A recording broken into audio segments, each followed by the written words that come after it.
കണ്ണൂർ ജില്ലയുടെ മലയോര അതിർത്തി മേഖലയായ ചെറുപുഴയിലെ പ്രാപ്പോയിലിൽ 8 വയസ്സുകാരിയായ മകളെ ക്രൂരമായി മർദ്ദിച്ച സംഭവത്തിൽ പിതാവ് അറസ്റ്റിലായി. മലങ്കടവ് സ്വദേശി ജോസ് എന്ന മാമച്ചനെയാണ് അറസ്റ്റ് ചെയ്തത്. കുട്ടിയുടെ അമ്മ നൽകിയ പരാതിയിലാണ് കേസെടുത്തത്. കുട്ടിയുടെയും അമ്മയുടെയും മൊഴി ചെറുപുഴ പോലീസ് രേഖപ്പെടുത്തി. ഇതിനുശേഷമാണ് എഫ്ഐആർ രജിസ്റ്റർ ചെയ്ത് കസ്റ്റഡിയിലുള്ള ജോസിന്റെ അറസ്റ്റ് ശനിയാഴ്ച വൈകിട്ടോടെ രേഖപ്പെടുത്തിയത്. സ്വന്തം മകളെ അച്ഛൻ ക്രൂരമായി മർദ്ദിക്കുന്ന ഹൃദയഭേദകമായ ദൃശ്യങ്ങൾ സോഷ്യൽ മീഡിയയിലൂടെയാണ് ആദ്യം പുറത്തു വന്നത്. മകളെ മുടുക്കി പിടിക്കുകയും നിലത്തേക്ക് വലിച്ചിട്ട് അരിവാളിന് വെട്ടാനോങ്ങുന്നതും ദൃശ്യങ്ങളിൽ കാണാം. തല്ലരുതെന്ന കുഞ്ഞ് ആവർത്തിച്ച് ആവശ്യപ്പെടുന്നതും വീഡിയോയിൽ കേൾക്കാം. മാറി താമസിക്കുന്ന അമ്മയെ തിരികെ കൊണ്ടുവരാനുള്ള പ്രാങ്ക് വീഡിയോ ആണെന്നായിരുന്നു പിതാവിന്റെ വിശദീകരണം. ഇത് വിശ്വസിച്ച് ചെറുപുഴ പോലീസ് ആദ്യം കേസെടുത്തിരുന്നില്ല. എന്നാൽ കുട്ടിയെ അച്ഛൻ മർദ്ദിക്കുന്ന ദൃശ്യങ്ങൾ ഒറിജിനൽ ആണെന്ന് സൈബർ പോലീസ് നടത്തിയ അന്വേഷണത്തിൽ വ്യക്തമായിരുന്നു. ഇതോടെ സംഭവത്തിൽ കേസെടുക്കാൻ പോലീസ് തീരുമാനിക്കുകയായിരുന്നു. മാമച്ചൻ എന്ന ജോസ് ആണ് മകളെ ക്രൂരമായി മർദ്ദിച്ചത്. കാസർഗോഡ് ചിറ്റാരിക്കൽ മലാങ്കടവ് സ്വദേശിയാണ് ജോസ്. ചെറുപുഴയിലെ പ്രാപ്പോയിലിൽ വാടക വീടെടുത്ത് താമസിച്ചു വരികയാണ്. ജോസ് മകളെ ഉപദ്രവിച്ചെന്ന് ബന്ധു പോലീസിന് മൊഴി നൽകിയിട്ടുണ്ട്. 3 മക്കളാണ് ദമ്പതികൾക്കുള്ളത്. ഇതിൽ 8ഉം 10ഉം വയസ്സുള്ള കുട്ടികൾക്ക് നേരെയാണ് അതിക്രമം നടന്നത്. 8 വയസ്സുകാരിയെ മർദ്ദിക്കുകയും മുടി പിടിച്ച് തറയിൽ വലിച്ചിഴയ്ക്കുകയും അരിവാൾ കൊണ്ട് വെട്ടുമെന്ന് ഭീഷണിപ്പെടുത്തുകയും ചെയ്തതിനാണ് ബാലപീഡന വിരുദ്ധ നിയമപ്രകാരം കേസെടുത്തത്.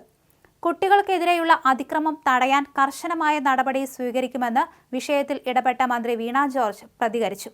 മന്ത്രിയുടെ നിർദ്ദേശപ്രകാരമാണ് കുട്ടികളുടെ സംരക്ഷണ ചുമതല ശിശുക്ഷേമ സമിതി ഏറ്റെടുക്കാൻ നടപടി സ്വീകരിച്ചത്. പയ്യന്നൂർ മണ്ഡലം MLA മധുസൂദനും വിഷയത്തിൽ ഇടപെട്ടിട്ടുണ്ട്. കേസെടുക്കുന്നതിൽ പോലീസിന് വീഴ്ച പറ്റിയിട്ടില്ലെന്ന് MLA മാധ്യമങ്ങളോട് പ്രതികരിച്ചു. 8ഉം 10ഉം വയസ്സുള്ള 2 കുട്ടികളെയും കൗൺസിലിംഗിന് വിധേയരാക്കാനും തീരുമാനമുണ്ട്. മന്ത്രി വീണ ജോർജ് വനിതാ ശിശുവികസന വകുപ്പ് ഡയറക്ടർക്ക് നിർദ്ദേശം നൽകിയതിന് പിന്നാലെയാണ് തീരുമാനം. മർദ്ദനമേറ്റ കുട്ടികൾ ഇപ്പോഴുള്ളത് കുടകിലെ പിതാവിന്റെ സഹോദരിയുടെ വീട്ടിലാണ്. അവിടെ നിന്നും ഇവരെ ചെറുപുഴയിലേക്ക് കൊണ്ടുവരുന്നുണ്ട്. പോലീസ് നടപടികൾ കഴിഞ്ഞാൽ ഉടൻ തന്നെ കുട്ടികളുടെ സംരക്ഷണം CWC ഏറ്റെടുക്കും. വിശദമായി പഠിച്ച ശേഷം മാത്രമേ അമ്മയ്ക്ക് കുട്ടികളെ വിട്ടുകൊടുക്കുന്ന കാര്യം തീരുമാനിക്കുകയുള്ളൂവെന്ന് CWC ചെയർപേഴ്സൺ രവി വ്യക്തമാക്കി.